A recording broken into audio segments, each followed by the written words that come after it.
شيلة كتب كلماتها الشاعر أبو ذياب الحداد من عزلة كحلان مديرية الرضمة، يهديها ويقدمها للشيخ معين عبده البحش رئيس مجلس العرف القبلي بمحافظة إب، تقديرا لجهودها المبذولة ومواقفها المشرفة في المناطق الوسطى. أداء الشاعر أبو تركي التناني. مع تحيات صور الاستوديو طه المرادي. أعوذ بالله وبسم الله برفع شعاري قبل ما يبدأ المجهول يرفع شعاره، وانظم أبيات مخزونة بقاع البحري يا بحور القصيد هس جهاد الإشارة، وانت يا جلس شاف الجهاز الطواري بلغ الشيخ معين من كل قرية وحارة، وشكر ما توزنه دار الرمال بالصحاري، أشهد إنه راجل فيه الكرم والعسارة، شيخ فيه الثقة دكتور وكادر إداري حد كل الخصال بالمرجلة والمهارة، وساس كحلان مثله الدم في الجسم جاره، كلمة الحق يديها ويصدر قراره، وللمشايخ والأصحاب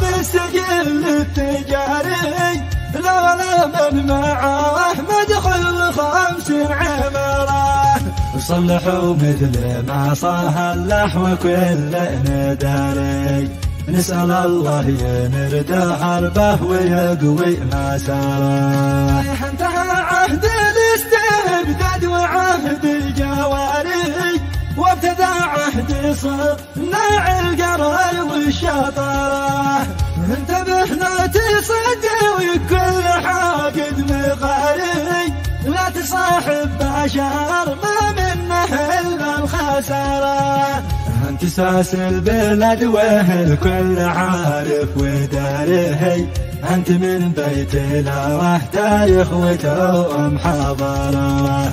انت واحد من اقيال اليمن في الديار، صاحب العرف والحكمة سمو والإمارة، انت مرجع للأيتام والضعف واستشاري، انت إنسان متعلم وعلمك إنارة، وفيك أملنا كاملنا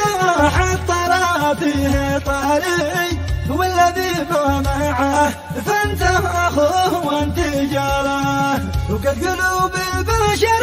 مثل الحديد والحجاري، وانت يا شيخ معين قلبك خلق من طهارة، عسى الله تكون مهد للإمام البخاري، درقي للعباد من بعد موته ما نرى، عسى الله تكون مهد للإمام البخاري، درقي للعباد من بعد موته ما نرى، رغم الأوضاع في شعب اليمن والحصاري، قام بتوزيع سلاح داخل وخارج دياره، ونال تأييد من الناس الكبار والصغار،